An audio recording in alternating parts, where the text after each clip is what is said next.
Welcome to Debating Dating, a podcast with me, Mark Jennings. And me, Rachel Graham. We're two single friends. In every episode, we'll be discussing our differing perspectives on aspects of modern dating. We'll be sharing our honest insights and experiences as platonic pals who are not afraid to give each other the unvarnished truth. Or laugh at each other's bullshit. Ooh. So, what are we talking about this week, Rachel? I'm sorry. Did you forget that we need to do the rest of the intro? I was like, what was that noise? Just me being lackadaisical. Does that work? See. Well, that's very much in the theme of this week's episode, where we have we don't have a specific topic to discuss this week. We do talk about a variety of subjects, don't we, Rachel? Yeah, kind of having a. Why am I using such weird words? I was going to say a smorgasbord. Smorgasbord is a good one. I was going to say a mishmash, but I think smorgasbord was more in my head, you know. Or like mishmash is good because mishmash makes me think of like miscellaneous, which makes me think of, you know, The Sims, and you were like decorating the house and it'd be like miscellaneous and it'd be all like the extra stuff. Not that this is extra. I was thinking that song. Mishmash, I was taking a bath. That's splish splash. Aye, but it rhymes, doesn't it? It's more like Monster Mash. This is honestly setting us up so well for this. Yeah, the lack of organisation in this intro is reflective of the lack of organisation that we've done with this episode. No, to be honest, we thought that we thought that we should look at a few different things. We got some submissions on some different topics, so we thought we would discuss that within the context of one episode. So we talk about things to do with like dating in different cultures, which was very interesting discussion. We've got a ghosting submission, and we also have what I'm hoping at least will be a regular feature. Rachel's on the fence about this one, but we basically a kind of agony aunt question that we got from a listener as well.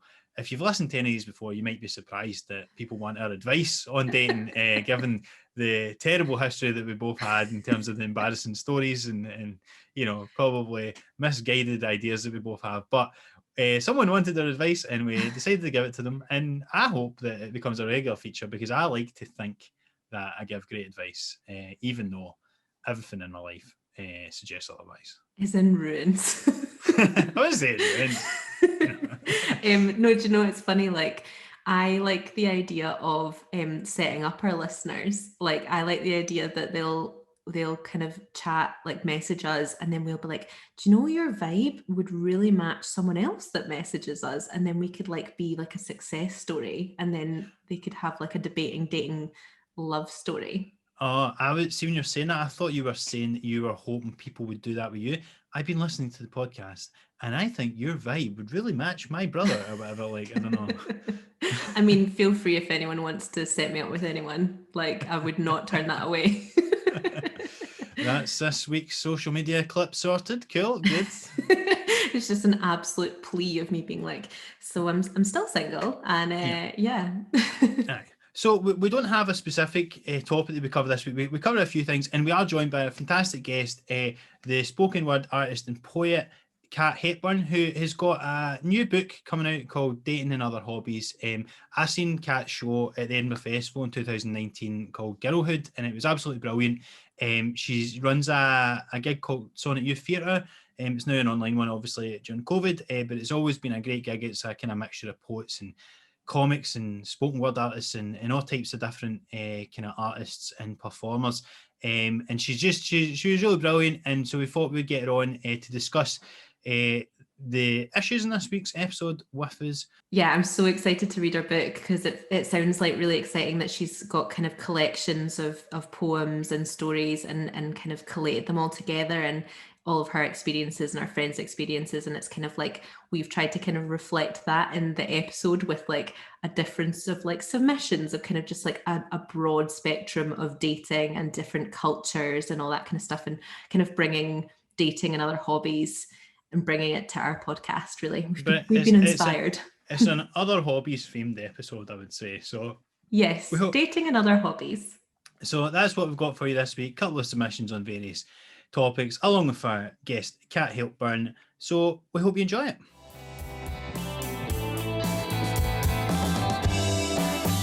Cat. You've got your book coming out very shortly, Dating and Other Hobbies. I'd seen your Fringe show, which was your first book, I believe, like a collection of like spoken word and poems and things like that, which I thought was brilliant. Like, I was really blown away like when I went to see the show, and like I just thought it was like so well put together, so funny, so interesting.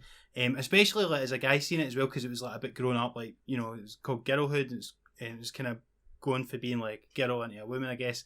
And so this one's more specifically targeted at like dating and things like that. So what's what can you tell us a bit about the book and what it's what to expect from it? Yeah, so it is basically a culmination of poems and stories, all about dating, and kind of it's just like a trawl of the last 10 years of dating experiences, my own, my friends, all kind of through the lens of fictional characters. So yeah, I tried to put in as much stuff as I could that I felt would relate to kind of young, well, I guess maybe I'm an elder millennial at this point, but millennial women and maybe some men as well. So yeah, it's kind of like you mentioned Girlhood, the play that I did at the Fringe in my first book, and then I was interested in like what happens after girlhood, what happens in that space between being a girl and like feeling like you're a proper adult. And like the older I'm getting, the more I'm just like, I don't think that time ever comes. I think me and Rachel both feel that we're in a sort of arrested development on that sort of middle stage that we've been in for the last wee while. And that is really much our target demographic as well, Kat. So it sounds like there's a lot of crossover between the sort of people that maybe listen to us and would be interested in the book. I've just found that's where I gravitate towards with a lot of my poetry, you know, relationships, dating, sex, all that kind of stuff. And then also growing up and getting to grips with things like, you know, being a bridesmaid, being like how you feel like the only like single like girl at a hen do, and everyone's talking about stuff that you're you're just maybe not there yet. So it's sort of there's like sprinklings of that as well, of being like the single one in a group of women. But yeah, I've just tried to sort of encapsulate all those different experiences. But it was quite fun taking on all these different characters as well, because I wrote it all, well, mostly all from first person. So I got to be the like the bisexual student who went to Glasgow Uni and met like a hot Irish girl, and I got to be the woman on the day of her wedding who's fallen in love with the groom's brother. So yeah, it was good kind of taking on all those different characters as well. Dead fun. Because that's what it's meant to be, isn't it? Like, dating is meant to be fun, and I think sometimes it can feel a bit, everyone kind of relates and goes, oh, it's so shit and it's so rubbish. And it's like, well, actually, when you either have space from it, or maybe like you kind of stop doing it for a bit, you think, well, this is actually just for enjoyment. It's about like having enjoyable experiences, like, you know, having sexual experiences, having excitement, all that kind of stuff. Like, it is meant to be fun, and I do think that is why people are interested in it, because of the excitement. But I think also people enjoy the negatives, and kind of like, because obviously so much strange, because people are strange, like, so I think people kind of like pick up on of being like, oh, what went wrong, what was the bad things? And it's like, actually, like, it sounds like your book really focuses on the joys as well. Yeah, it's like this, it's not black and white, is it? There's lots of different stuff going on, and with the highs come the lows, you know. Yeah. With the exciting one night stand comes the horrific hangover the next day.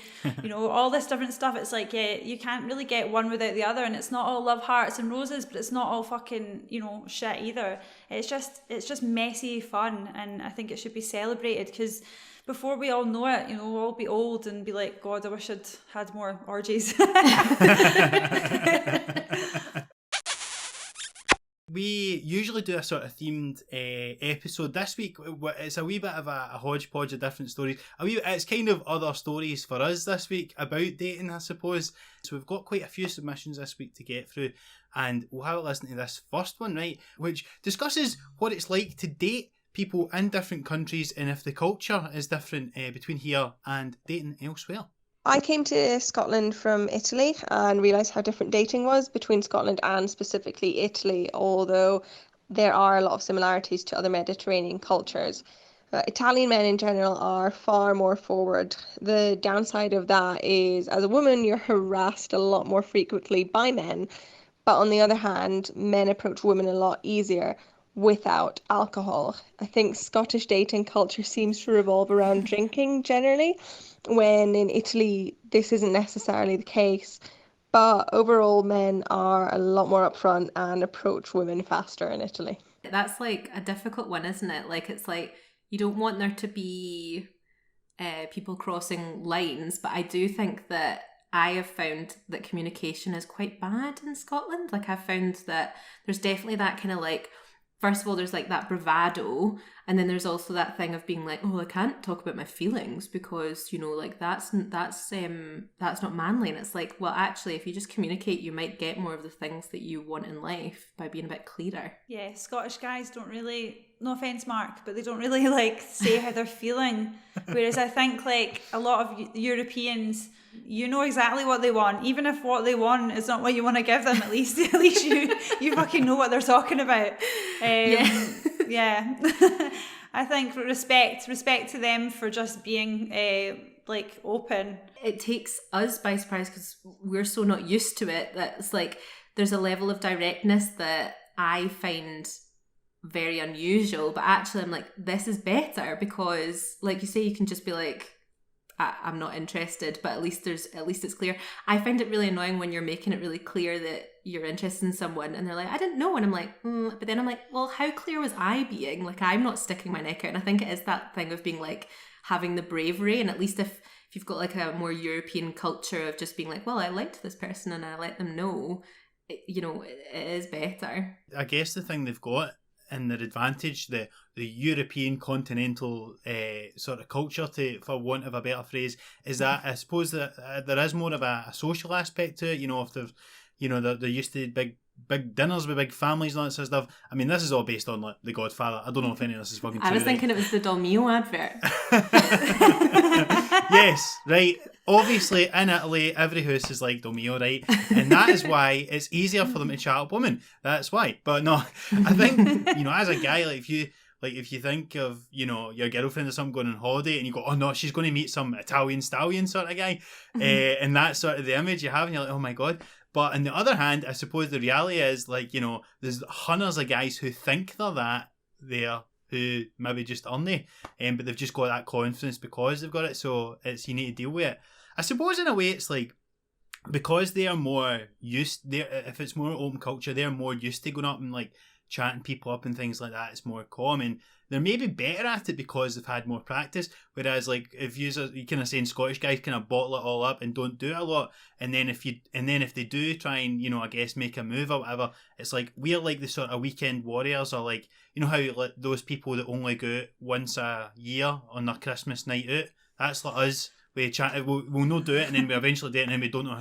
We go too far. We don't know how to handle it, and we make an arse of it like somebody on a Christmas night out. Yeah, it's like that girl was saying. It's to do with alcohol as well. It's like in Italy, I think they can enjoy a glass of wine with dinner. I know it's controversial, but in Scotland, it's like you would just tan a bottle, and it's so ingrained in our culture of just like most kind of hookups and relationships that I've had in my 20s began by being completely out my nut. And that's just like it's the language of love, being pished. Totally. I think that alcohol is that like social lubricant, for want of a better phrase. That's a bit rank, but yeah, it's that thing. But I also think it's sunshine as well, right? Because if you think about it, like if we are cold and like we've been rained on and it's wet, and you go to the pub and then you have to warm up and everyone, and then you have drinks and then you start to feel a bit thing. Whereas if you're like living in a hot country, it's more of a kind of relaxed, our bodies are more relaxed, we're less tense, and you can just kind of enjoy yourself, you can saunter up to people, it's more, I just would imagine it's easier to have that kind of more relaxed vibe. Like I think that we Scots, like we hold it, a lot of it in, and I think it's the cold. It's so true. It's like in Scotland we're all just clammed up, But when we go on holiday, everything just kind of opens up. We're all like loose and fancy free, and like, and the sun's out, so we're just like, yeah, more up for it. It's like, shall I have my 7th pina colada by the pool? Yep. Is it 11 a.m? Yep. I would say though, right, and I need to defend the Scottish men here in a way, because I suppose I'm the only one here. So, but I think though, in my experience, I would say that I think dating is kind of the same everywhere. Other than there's certain cultural things, like, you know, as I say, European guys might be a bit more open. You know, if somebody's from like a background where, you know, they're like religious or something, might be a bit more reserved, stuff like that. But on the most part, I think like I think we're all human. We're all biologically after the same shit, and I don't think like I think it'd be much more. I think you'd find much more in common than you would think if you went, you know, anywhere in the world really for dating. How do you think? I totally disagree, but I want to know what Kat thinks about that. Having dated men from all around the world, I would say it's very different in every country. Yeah. Yeah. I do love Scottish guys. You know, I live with one. They can't be that bad. But yeah, there's just people are different. People are different from different countries. They are, and that's a good thing, because I think, you know, we all are after the same thing, as you're saying, Mark. But the road to it is paved differently, depending on the person's just like cultural background, and yeah, there's just lots of different factors, I think.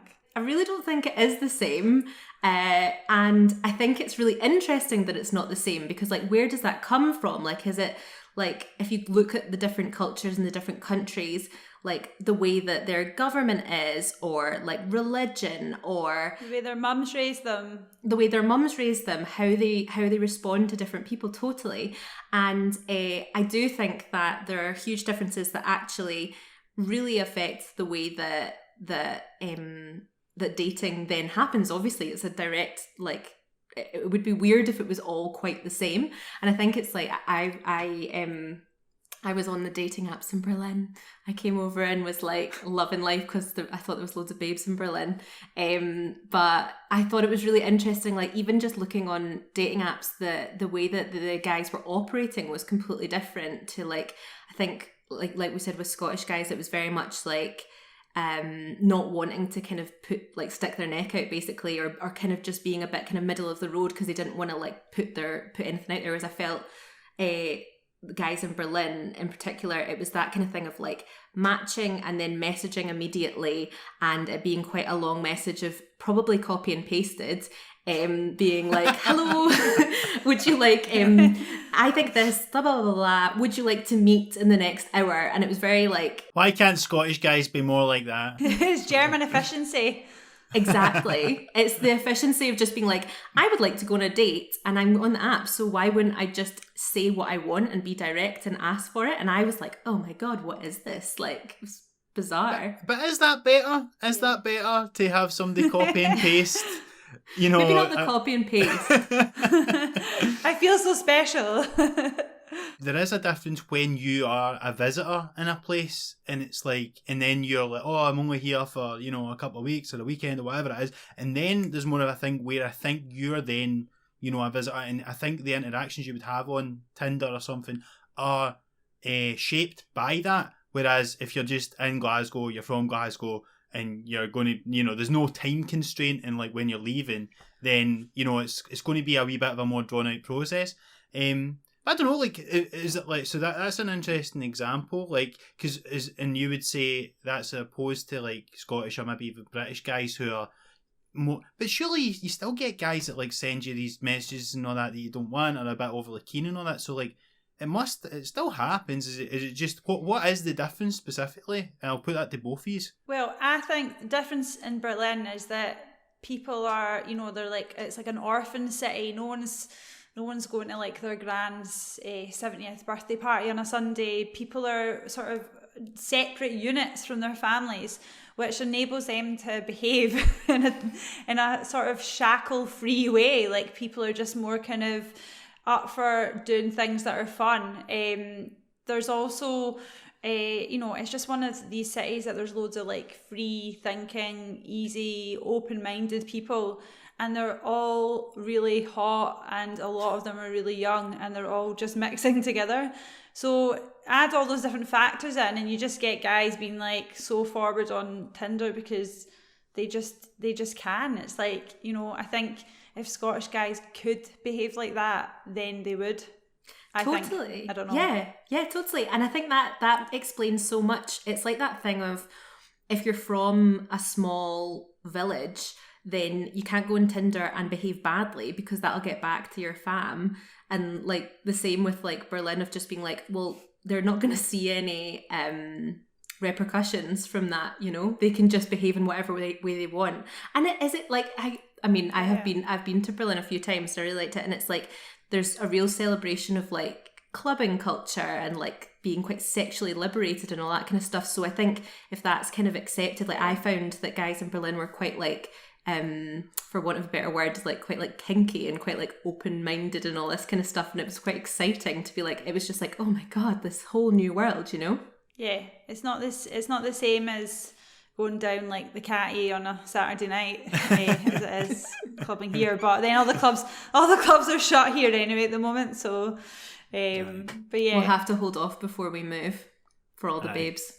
Tell you what, as soon as those Ryanair flights are back on, I'm getting the first flight to fucking Berlin. Yes.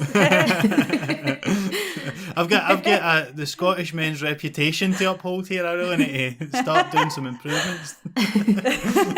But it must be interesting as well, like I've only ever really lived in Scotland, and I've like went and visited places, and you can be like, oh, I'm looking for a tour guide, or I'm like away and I'm on my holidays and like I'm having fun. But I've always been like the boring one, like in that if I'm ever dating, it'll be in Glasgow. But I'd imagine like, especially I've spoken to a lot of people who'll move to like, I don't know, like Australia or Canada or something, and people really like the Scottish accent, and I feel like missing a trick of not being like the exotic one. Well, if it makes you feel better, nobody can understand me, especially when I'm wearing my mask. It's just like, oh no, I'm just like pointing at stuff. No one can fucking understand a word we're saying, so there is that. It's like, you want to be exotic, but you also want someone to understand you when you order a coffee. Even if you're ordering it in German, it's just like, nah. It's a big price to pay.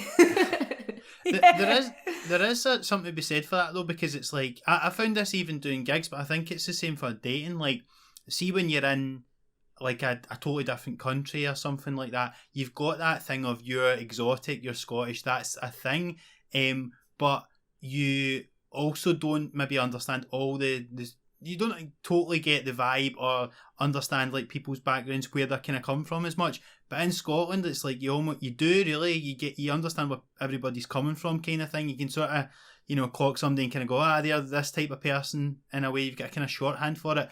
But the drawback of that is, you're just another one of everybody else. Everybody's the same. You've not got any sort of USP, like when you're features. Yeah, like when you're the Scottish person abroad, sort of thing. So it's everything's a bit of yin and yang into it. But it'd be good to have the Scottish thing to play on a wee bit more, I think. Yeah, no one understood me when I was in New Zealand, more so than actually, like when I was in Australia and New Zealand, people didn't understand me, whereas if I was in like France or Italy, people understood me more, and it was like speaking a different language or whatever. I was like, I don't know how this is happening. But I think it's interesting thinking about like accents and stuff, and how like for example in New Zealand the like vowels are very different. So obviously if I'm like, my name is, it's like completely opposite. So if they're expecting to hear something and I'm giving them the complete opposite, I can see why they're not getting what I'm saying. I'm in a couple of writers' rooms, so I'm like team writing some scripts, but like it's all over Zoom, and it's with two American guys, and I was like saying to them the other day, like, have you seen It's a Sin? And they were like, it's at sin, and I was like, no, it's a sin, and they were just like E-T-E, and I was like, no, I-T, Yeah, even when I mentioned it again the other day, they were like, it was like, I think they thought I was pitching some kind of French TV show to them, and I was like, it's a thing. It's a thing. In terms of the different cultures and things like that, so we do have another submission this week that occurred on the continent as well, which we'll have a listen to now, and that led to an unexpected turn of events. Hi, Rachel and Mark. This all happened in Spain. Started going out with this guy. It was going really well, and he was really romantic as well. Like, we went out in the car and he drove me up somewhere, and we got out the car and he covered my eyes and he walked me forward and like round a corner, and then was like, open your eyes. And we're on top of this hill with this beautiful view of the city, all the lights. I was like, oh, wow, this is amazing. Like, this is so romantic. Like, this doesn't happen in real life. And after a little while, we were texting one day, and he says to me, oh, there's something I've got to tell you. And he says, well, you're really special, and I don't want to lie to you, but I'm actually a monk. And I'm like, oh, monks are not supposed to have sex lives. They're supposed to be celibate, but this one wasn't. Hey, we've all used that excuse before, listen, it's nothing personal, but look, I'm in the monastery, okay, and that's why we can't see each other anymore. Yeah, I'm sorry, I've got a previous relationship with Jesus Christ, I'm afraid. Oh God, but I shouldn't blaspheme. But that's such a shame, because it's almost like that catfishing thing of being like, he was expecting that he was having a relationship with someone, and he was like, oh my God, so romantic, and got such a great connection. And it's a shame that, I mean, I think it's a shame that that guy had to kind of hide that part of himself. But like, it's also hard for the guy who's like, oh my God, like this relationship's going really well, and then being like, oh God, actually, we're not allowed to be together, or that you're from somewhere that we're not meant to be, I wonder if there would be like telltale signs, like he's looking at his feet going like, why have you got like grapes at the bottom of your feet? What do you think monks do? They make wine. Well, they make buckfast. Aye, they make wine. They do, but not all of them, right? I'm just saying as an example, right? Why do he could have had some grapes in his feet. He's in Spain. It's the Spanish vineyards, isn't it? That's what he's doing that. He's like, why have you get grapes? It doesn't matter. Don't worry about it. And then, listen, you probably already guessed, but I'm a monk. That's.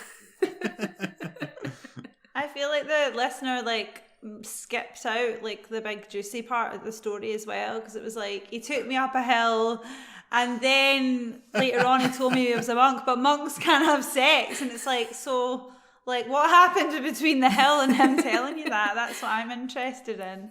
Yeah, like I would be like, well, if he takes me up a hill, I'm gonna shag him. Absolutely. He's a monk, but he's also into dogging. Dogging monk. Isn't that the problem though, right?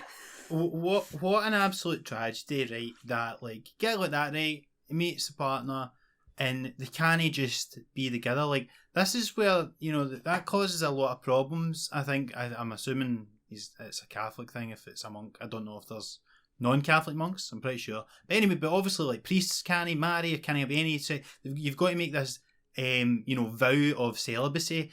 And it's like, why? Because all it's going to lead to is people being unhappy and people having to live these secret lives. And then, of course, obviously the fucking terrible shit that happens in the Catholic Church that we don't need to go into here, but we all know what we're fucking talking about. So, like, why don't they just let them have a normal, like, they're human beings, let them, follow their, as we were talking about, the biological instincts, and then you can, praise God, get on your knees for God and your boyfriend. I don't understand what the problem is there. That's what that guy should be able to do. I don't understand. Yeah, I think as soon as you start repressing sex, it's never going to end well. Like we're meant to have sex, and I think that can lead to really warped situations. And yeah, it's sad. I feel really sad for the listener and the guy. Like, it's just a pure shame. Also, I was like, when it started, I was like, oh, this is such a nice story. I was like, I want to go up a hill. And I was like, the price you pay. There's no way we'd been including that story if it was just a nice thing all the way through. If MD's listened to any episodes of this before, they know it's going downhill at some point, literally and metaphorically. Imagine he was just kidding on. Imagine he wasn't a monk and he just said that to get him the fuck. Like, that is a great excuse. You could be excuse. like, God says. If can you ever mind, like, if you've ever had like a weird excuse someone's gave you for like breaking up or whatever? I think I've probably given an excuse or two, but I don't think that's the thing. How do we know if we've been lied to? Because the lie might have been so good. Like, I was telling a story about my like dog when I was younger, and how like he got like killed by the farmer, like taken away by the farmer, and everyone was like, what do you mean he got taken away by the farmer? And I was like, you know how like dogs just sometimes get taken away by the farmer? And everyone's like, I think your dog just died. I was like, no, he got taken away by the farmer. And then I was like, oh God, I am that cliche of like, it got taken away taken away to the farm, slightly different, but yeah, it's only when you say something out loud sometimes that you realise the lie that you've been believing for all these years. It would be worse if, like, you were just in conversation with your pals and you went, well, you know, it didn't work out with my boyfriend because he had to go away to the farm. You know, that happens with guys sometimes. I was like, what?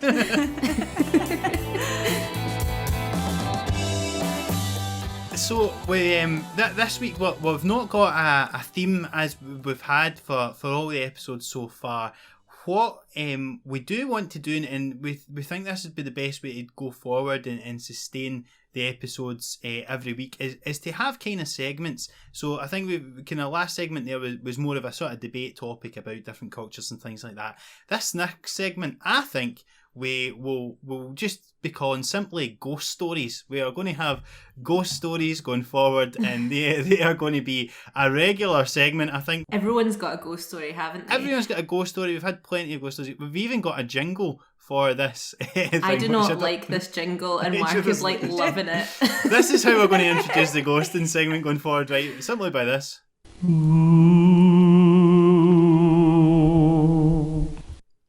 I just honestly think it's like having a little like horn being like like ding ding ding ding ding. It's adding value to the listener, okay? It's a nice wee jingle. It starts off. Ooh. I feel like we could say, let's do ghost stories, and then we could just go ooh, and it would sound exactly the same. Okay, well, Rachel, you're a trained voice actor, I believe. Yeah. Would you like to do that then? So now we're going to do our segment called Ghost Stories. Ooh, there we go. You can have that for free. I'm afraid it's just not got the same gusto as the one that I've got from freesoundeffects.com, okay? It's just not... I didn't have my echo on. No. Well, we'll try and get something in post, you know, using Rachel's thing. We'll put some reverb my on it. My raging ooh. But anyway, so this is we've got this week's ghost story, which we'll play now and have a listen and see what happened here. So I was speaking to a guy on Tinder and then on Instagram for 2 or 3 months since December, and spoke since January pretty much every day, and met up 4 times, and then out of the blue I got ghosted. And having been through therapy as well just really makes you realise how messed up everyone else is. Like, deal with your stuff before you put that on anyone else. It's just really emotionally draining. People need to learn how to communicate. My time is valuable. Don't waste it. I totally agree with that. I feel like it's totally one of these things. Like, we did a ghosting episode before, and I feel like I hadn't been recently ghosted, and I was like, oh, you know, these things happen, it's all fine. And then I got ghosted like recently, and I was like, my heart. But I do think it is that thing of like just going back to communication. Like, I think that if we are all, you know, getting older and realizing that we need to, you know, I'm sure everyone who's ever existed has not always done the kind thing or given the weak excuse, or, you know, like I've definitely been like, oh, I've actually started seeing someone or whatever when I haven't. And it's only like with age and with time that you're kind of like, actually, I should just be clear with what I want. Yeah, it's so good to hear like the listener knowing that it wasn't their fault as well, because I feel like your initial reaction when that happens is like, I'm not hot enough, or I could have done something differently, when actually it is totally about the other person. It's just about them. It's about their inability to deal with something in a mature way. It's about their own shit. So yeah, I think it's just great to hear someone instantly knowing that it's the other person's problem and not them as a person, or as a person that someone would date. Because I think that's when, if you start going down the kind of self-esteem, like why me spiral, it's just not a good place to be. And I think it's a place that so many young women especially find themselves in, of that like, what have I done wrong, when actually it's like someone being a dickhead that's the problem, not them. Totally. And I think it's so easy to do that, especially if we have, like, I've recognized that I've started to recognize, and I think maybe it's from doing the podcast a wee bit. I don't know whether you found it when you were like writing, is like recognizing repeated behavior. Like I would be like, right, so this has happened a few times now, and normally I will then turn it back on myself and be like, I'm not hot enough, they didn't like my personality, they thought I shouldn't have done this, I did all this stuff, and you can fall down that spiral.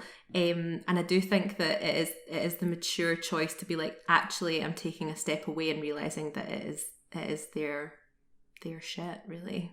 I think what was interesting when she's talking about going to therapy and stuff, and then it sort of shows you how messed up other people are. I've not been to therapy, but I've read, like, I'm quite into like reading self-help books and stuff like that, and it's certainly helped me a lot, as you say, sort of identify behaviours and things like that, and get a wee bit. I think it just gives you a level of perspective where you kind of zoom out on yourself, and rather than seeing every like individual, you know, thing that happens to you, every sort of wee story in your own life, you can see it from a perspective of like, okay, well, I was upset about this because, you know, it hurt my ego, or, you know, it says, you know, I'm basing it on my self-esteem and all these things. And when you've got something that can make you conscious of that, whether it's therapy or self-help or anything, because we all need help, you know, like it can really, I think it can be really valuable in terms, particularly in terms of dating, and giving yourself a perspective on it. And I think I do sort of identify what she's saying, because I do look at other people who I know, maybe, you know, if I've read a few self-help books or something, and you start to see it in other people, and you go, oh, this is exactly what this person's dealing with now, but they've got no framework or way of framing, you know, or understanding what is happening to them or why they're reacting this way or whatever. And so like I feel very lucky that I've maybe got exposed to certain things that give me an understanding of it. Not to say that I'm perfect and all the rest. Do you know what I mean? Like, obviously, you still go through it, and we're all still trying to figure it out as we go along. But sometimes I see people having a hard time with something, and I think I go, oh, it'd be good if they would have had the same exposure to that book or whatever that I had. I'm going to be very general, so I'm putting my little general hat on now. But I think that women are expected to be naturally empathetic and be able to work out people's behaviours in terms of safety. And I think that, like, I've noticed me and a lot of my friends have been very... I think it comes quite naturally to recognise behaviour and recognise, especially, like, potential like bad behavior and all that kind of stuff quite early on, because that's unfortunately something that we have to just live with and have to operate of, being like, this person is not regulating their emotions, and I think it comes from here, and unfortunately I think a lot of the time as well we have to kind of accept it or choose a route that protects us rather than necessarily like being able to kind of communicate or like I think that we've kind of over the years had to do that, and I think now we're kind of recognizing that and going, I am also allowed to react in whatever way I want to with this, if you know what I mean. Yeah, and Like, how many times have you sat with like a glass of wine and your girlfriends and psychoanalyzed this guy's behavior and like gone back and gone, well, his dad left when he was 5, or his, you know, sister was like this, and, you know, they lost all their money, or and you just psychoanalyze, and it's like, what, it's like this weird thing of like something being like a reason or an excuse. It's like women are so quick, I think, to jump to what's the reason, when actually it's kind of a reason, but it doesn't have to be, and it's about the individual and how they then challenge these things that have, you know, we all have obstacles, we've all got things going on. So it's like, why is all the emotional like labor having to be kind of, you know, propped up by women, because we are naturally more, like, as you say, empathetic and compassionate. I think, Mark, the way you're talking, it's like that's the modern man that we need, someone that's, you know, reading those books and educating themselves and looking beyond just, you know, your own thing, or being able to look outside yourself. Like, that's what we need, and unfortunately we don't have, well, certainly when I was in my 20s, I didn't come across that so much, but I think it's because we're getting older, but also that's become more of the norm in society, which is good too. Totally. Do you want to hear the sweetest thing about Mark? And I will never ever say this ever again, so just strap in, okay? The sweetest thing about Mark is that he loves self-help books. Look at your little face. He loves self-help books so much, and he has so many, right? And when he was a little boy, he read the little Bart Simpson self-help book. Like, what's it called? Bart Simpson's Guide to Life. Everybody I know had that though. Aye. I just love the idea of you like... That's what started me on my journey, okay? And like Kat says, I am a great example of what modern men should be. And really, everyone should have just read Bart Simpson's Guide to Life. And you're like, don't have a cow, man. Choose veganism.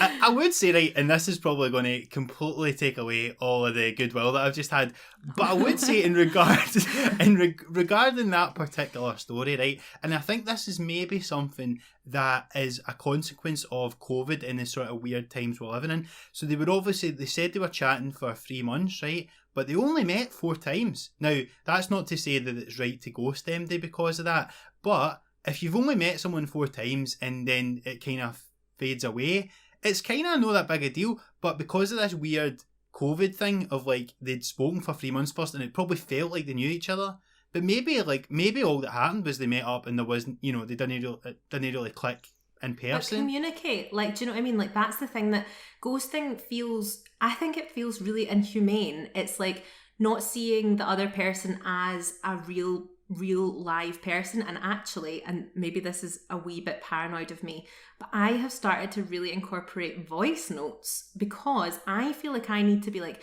hey, remember that I'm a real live person. And I think that if someone hears your voice, then they're like, oh yeah, she's actually someone who has thoughts and feelings in a day, and it's not just like text on a screen. So I think that 3 or 4 months is a long time to invest your time and your like emotions, really. So I think that it's fine to not have a connection with someone, but just say like, listen, I don't feel this spark, because you know it does sting the first time, but then at the same time it's like you have to. And I think as well, you use the phrase fade away, Mark, but I think it's like I think like if you think something's faded away, you've ended it. The 2 people can't both think, oh, it just fizzled out, because one person's in charge of that fizzling. I think, you know, I think it's like, I'm just going to stop texting as much. I'm just going to back off and then eventually block them or whatever. I don't know, like, what's the best way to go with someone these days, but I've blocked a few guys in my lifetime, but it's either that, and then the other person would say, oh, it fizzled out, and that's a way of putting it, that's a way of protecting, I think, your own pride and your ego, because realistically stuff that, like, I don't know, fading away, it's like, well, someone's taken their foot off the gas. Does that metaphor work? Yeah, definitely. Yeah, absolutely. I don't drive, so yeah. No, you're right, and obviously he's not even fizzled out, he's not even given the courtesy of doing that. It's like a total chop, isn't it? And you're right, as you say, I think there's always someone that does it, and like we've spoken about this before with ghosting though, because it's like, you know, what you should do if you're, you know, developing as a person, all that sort of stuff, is you obviously should always just be honest with someone. That is, of course, easier said than done though. And I think actually part of the reason why it is hard to tell, like, so if you're just not feeling it with someone and you don't, and you know, if you want to tell them, part of the reason you don't want to tell them is because you're worried that they might take it personally and take it as a knock on their self-esteem, when even if you're like, look, it's not, it's that classic thing, isn't it? It's not you, it's me, or whatever. But if you try and tell someone that, like, you don't know if they're going to actually, like, you don't know if they'll take it as like this big self-esteem knock, or whether it's, you know, it's something that you can just be like, look, I'm, you know, just for whatever reason, no. And so it's an odd thing, because if you try and be honest, it might like almost be worse, like in your head, although I guess, as I say, you should always try and be honest. There's definitely ways you can do it, and I think what you were saying, Kat, of like, a decision has been made, but if it's not been communicated, or if there's been no kind of conversation around it, then it frustrates me when there's that kind of thing of like, well, you should be sitting and you should realise, like, oh, the foot has been taken off the pedal. And then I think people are criticised of being like, well, you should have known because you're clinging onto something that's clearly not there. And it's like, well, actually, no, I'm just operating in the way that it has always been. So for them to take the foot off the pedal, then you have to go, oh, and therefore I must realise that they're not interested in me, and then I should completely leave it too. And it's all this kind of ambiguous, not really knowing what's going on. It's like, you know, when you're walking up steps and then there's a step missing, it's that thing of like, and it makes you kind of jolt, because you're like, I was expecting this step and I'm not getting it. And I think as soon as there's, like, I was texting someone, you can tell that I've got something recent that I'm like, I'm like, and I think this and I think that. But I was texting someone like over Christmas, and it was very intense. And it was that thing of like huge paragraphs and voice notes and plans and all this kind of stuff. And it was weird, because like, it was very regular, and like, you know, there was no reason that I would expect it to end. And then one day I just sent him lots of messages and a voice note, and he just never listened. And I thought that was the weirdest thing, because it was like the curiosity in me. I couldn't not listen to a voice note. Even if I was going to ghost someone, I'd be like, I need to know what they said. But it was the fact that he just completely like left it, and I was like, I don't understand. And then and then your brain goes, well, maybe an ex got in the picture, maybe this happened, maybe that happened. And actually, if you'd been like, listen, let's just end this, I'd have been like, okay. Did you go through like all the things in your head, like, is he dead, like, is his phone like fallen in a river, like he's obviously been taken out by a drug cartel, because he would be messaging me back, definitely. Yeah, but there's nothing you can do, and there's no point. And like that submission, like, I now can be like, well, what are you going to do? I'm not going to then start hating myself or start thinking that I am this unvaluable person just because one person hasn't valued me, you know? The thing is, I try not to take it personally now, because I know that it's like, see if you're not into someone, it's not like you hate them or something. Like, sometimes if you get dumped or something, like, you see it as an enemy or something like that. But actually, it's like, it's just like, they're just kind of like, they can't help it in the same way you can't if you don't like someone. And so I don't take it personally. I remember getting ghosted off this last night, and I was just like, I like, because I suppose there's two ways you can go with it, Rachel. You can sort of send them the big voice note and be like, how fucking dare you, and all the rest of it. Well, or just, sorry, Kendra, I didn't send a voice note to do with that. It was just a normal voice note. Oh, was it? Alright, sorry. Yeah, like, it was literally just like, it was like, hey, this is my day. The whole time I was thinking, well, of course he never read it, because it's just you going to be shouting at him. No, I don't shout at anyone apart from you, Mark. I hold it all in. How dare you fucking dump me? I'm going to come and find you. Why are you not replying?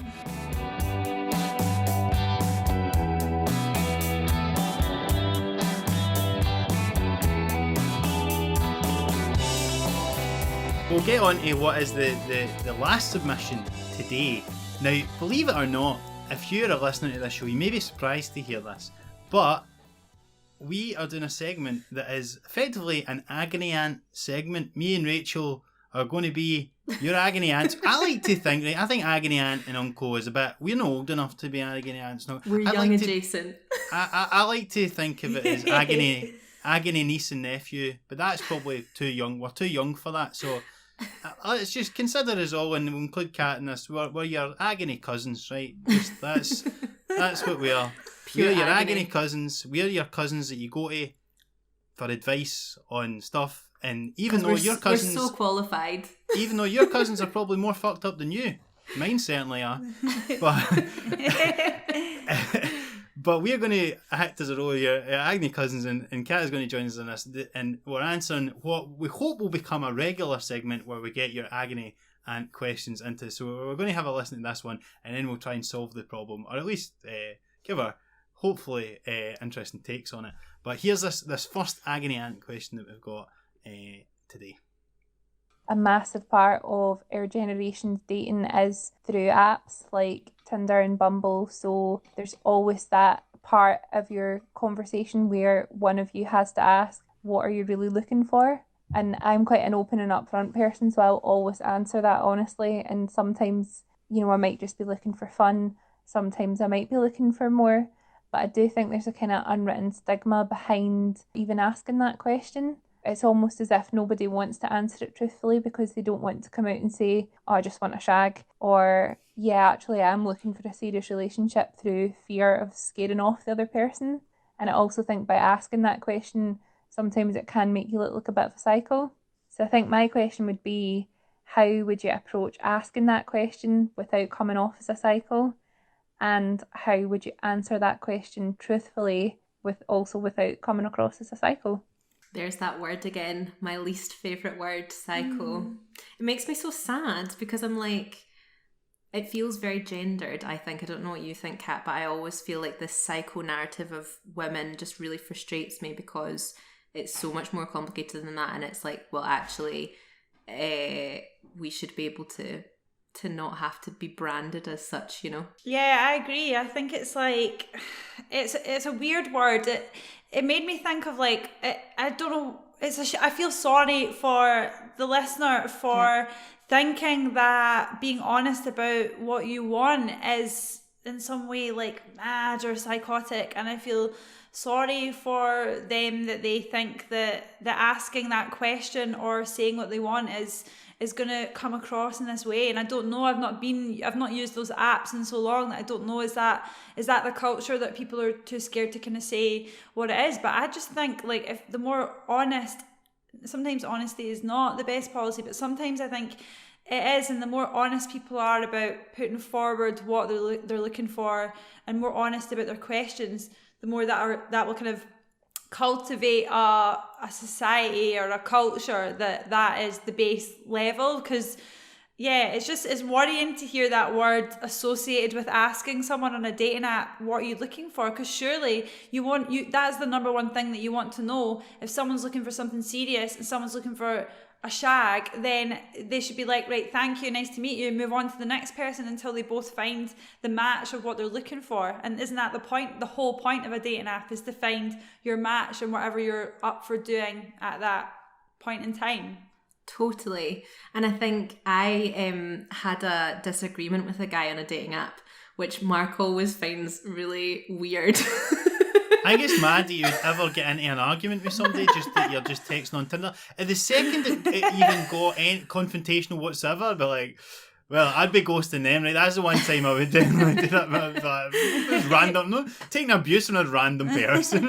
It's not that it's abuse, it's that they'll say something so awful. I feel like I need to just give them my 2 pence. I need to tell them what I think. But I had an argument with a guy because basically he clearly just wanted to he just wanted to sleep with someone, but which is fine. Like, people use it for that, and you know, everyone has used it at some point for that, you know, like, or whatever. They might not have necessarily thought that, but like, that's what it's been, and it's fine, and it's fine to have casual sex. I feel like it's fine to be sexually liberated. It's fine to have casual sex. The problem was this guy was like he was trying to make out like he was like this real, it's like soft boy territory of just being like, yeah, I just, you know, I'm a really like sensitive person. I wouldn't say that I'm down to fuck, but like I've like, my heart has been stolen and it doesn't exist anymore and all this stuff. And I was like, oh my God, like just say what you want, that you just want to sleep with some person. It's like, no, you don't understand. Like I am this tortured soul. And I was like, you're not a tortured soul. Maybe you've had a bad experience with someone, but don't paint this thing of being like, oh, I'm just this artiste who, you know, has this thing of being like, you don't understand my pain. We all have pain. We all have trauma. We all have like past bad dating experiences. I do think the line was like, someone can't break your heart if your heart isn't there. And I was like, oh, disgusting. Someone was so rank, and I was just like, listen, just bye. Yeah, so disgusting. So what did you say? So when he says someone can't break your heart if your heart isn't there, where did you go, well, you must have a heart because it is not possible to be a living human being without having one. I don't know. Like, what was it that so? Because I understand, like, because obviously that's just a pure. Personally, I feel that is quite bad. Just it's a bad sort of because I suppose it's like just different marketing ploys in it. It's like some guys think they'll do it by being the soft boy. Some guys think they'll do it being this, but it's all, you know, different ways, I suppose, of achieving the same, I suppose, outcome in a way. Or you can be the wee Italian guy who doesn't need a drink and he just saunters up to you, whatever. But like, so what was the disagreement exactly? Sorry, I can't really remember. It was something like it's like 5 minutes stop.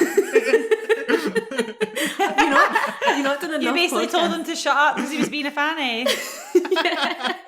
I think these days with dating apps and all that, I suppose there is more of an expectation to play it cool and to be like, oh, you know, let's not put any labels on this sort of thing for a long time. And I think that can sometimes be a bit it could basically be a bit shit for people if they, you know, if especially the longer you see somebody and then, you know, like, and then the guy's still going, oh, this isn't, don't get any ideas, this isn't. And I think it's a bit shite to not, you know, to sort of expect somebody to go along and just never know where anything's going. I think it's understandable to do that. So my advice, my agony uncle / cousin advice would be just, as you have basically said, like, there's nothing quote unquote psycho about asking somebody where thing's going. And in fact, as you say, like, if you do it up front, then it's probably you know, at least you know where you stand. But I think nowadays, like, with the way dating culture is, it is a bit of a thing of like, probably people fucking, you know, don't express it until they get engaged or something. It's like, is this a thing? Oh no, we're engaged. I guess it is at that point. How have you found it, Kat? The whole seeing thing, or how like a relationship comes to be? Like, what's your experience been? Yeah, I mean, I've basically based my entire career over that question. Yeah, it's a funny one. I think I'm all like well and fine dishing out advice, like be your authentic self and say what you're wanting up front. But I think I've always been of the school of thought of just never bring it up, and then eventually, like, it will be brought up. Or if I have brought it up, I suppose I've just honestly never been looking for anything serious. So if it does kind of morph into that, then great, that's fine. But if it doesn't, I wasn't looking for anything anyway. But I guess, like, if I'm being honest, that's probably like, there's I'm using a Married at First Sight Australia language here. There's a wall. So it's probably to do with that wall. There's a wall up, you know? So yeah, I think it's like, look, it's easy to sort of dish out this advice, but yeah, I've always been about the kind of seeing what happens. I've never been one of these people that's like, I want a boyfriend, I want to settle down.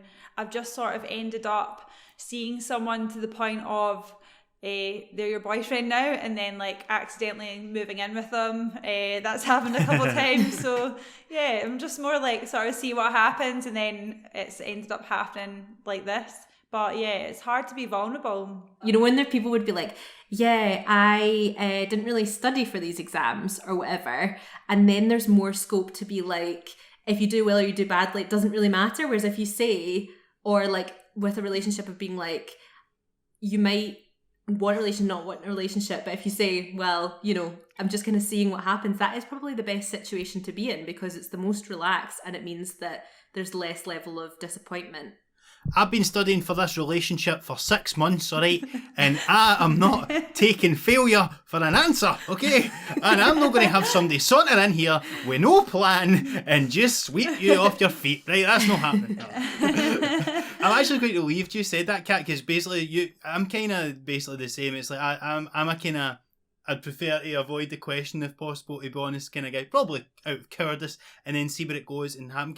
But I feel like that's kind of a bit reflective of my life, where I kind of don't know where I'm going to be in a year or two or whatever, and so I'm kind of just trying to do that. And if something comes along, great, but I'm not kind of actively seeking it out. And I think I probably reflexively feel a wee bit of worry about like that getting sprung on me more than I suppose, you know, than I would want, which is probably daft and maybe a part of the, you know, the stereotypes that we've been discussing from the guys' end, I suppose. But for me, I think it is a kind of healthy way to do it. Basically just sort of go into it. You don't really know how it's going to go to begin with, you know, regardless of how much you like someone or that anyway, until you get to know them. So you just go along, as long as it's good, you know, and then whatever happens will happen. But I think as much as it's absolutely fine to want to know where things go, I also think there's no point in trying to put too much pressure on something straight away. And particularly because sometimes the reality is maybe the reason why you would really want to pin that down and ask that question is if you feel to a certain extent that the other person's not that into it, and you want to kind of hold on to them, then that might be where that comes from. So it's a bit of a spectrum, isn't it, between on the one hand being like, oh my god, don't ever ask me any questions about, you know, where this is going in the future, versus like maybe the other end's kind of, you know, don't try and force things before, you know, the natural time it should occur. I understand that we need to have a period of getting to know someone and you don't necessarily know where it's going. The problem that I have, and I think maybe it's the same as the listener, is that I think the term seeing can be so vague, it can hide all manner of sins. And I think that because basically it really means shagging, which is the ultimate sin, Rachel. It's a sin. It's a sin. It's a sin. If we learned anything for that monk earlier on, it's a sin. But I do think, like, I think it's fine to be relaxed and it's fine not to put labels on things and it's fine to get to know someone. Like this is why I always react, because I think that there's a presumption that, you know, that a lot of women, and like we're good examples of being like, well, don't presume that about me, because that's not the case. But I do think that it's been my experience that there's been times where I've like seen someone for a lengthy period of time, and then the whatever that is completely diminished because you're only seeing that person. And it's like, okay, I don't think that we should be completely linked or completely connected, but it's almost like, well, your emotions and your feelings aren't valid because that wasn't official. And it's like, well, that time and energy, and if you're like sleeping with someone, that actually does mean something. It doesn't mean that you necessarily want to be in a relationship, but it does mean that has happened. And I think that's why it's frustrating of kind of having to like hide, having to play it cool, or having to not be able to just have that conversation, or even not even just have that conversation, but just to have like the whole seeing part have any sort of value, you know, until it's like Facebook official, which obviously isn't a thing anymore, but you know, I'm showing my age, but it's that thing of like, I feel like the whole seeing thing is just used as an excuse of being like, oh, I was only seeing them, so obviously it doesn't matter. And it's like, no, it doesn't matter, because we're all humans and we all need to connect, and whatever level of connection still matters and still means something to someone. Is the new version of Facebook official just getting on the gram, getting on their grid? Is that what getting it is? On the grid. Maybe Hashtag that's this even one. old now, you know, maybe it's something to do with TikTok or something now. Maybe that's too old for all the Gen Zers, you know. It's TikTok, yeah. Yeah, because apparently Gen Zs, they're all about couple culture, because couples content does better on TikTok. So they're all doing like promise rings and like ceremonies, and yeah, they're like being the opposite of wee sluts. They're just like committing really early on. and you need to have that slut time in your life. They're missing out. Going to be funny to have all these guys like 16 asking the question, right, what are we, okay? Because I need content for my TikTok and I need it now, okay? I hope that has helped that particular listener. I think we got some wisdom in there. I'd like to think, certainly from Cat and Rachel. I don't know about myself, to be honest, but I hope that we did get that. Your in. gal cousins. Yes, exactly. Our cousins, yeah. Don't never listen to your guy cousins about anything. That's definitely a good rule of thumb to live by. That is the advice from the whole podcast, is just don't listen to your guy cousins. Don't listen to your fucking... I've got one guy cousin, he's going to be like, what? So I think that about covers it for this week's episode. We'd like to thank Cat Hepburn for joining us, a fantastic guest. Cat, thanks so much for being on. And where can people find you online? And importantly as well, where can they find the book? So they can find me online at Cat Hepburn Write across all social media. Cat with a C, Write with a W. And the book's out on the 29th of April. It'll be on my big cartel shop, but I'll be putting a link to pre-sales a week or so before that, and that'll be in like my Instagram and my Twitter bio and all that. And it's published by Burning Eye Books.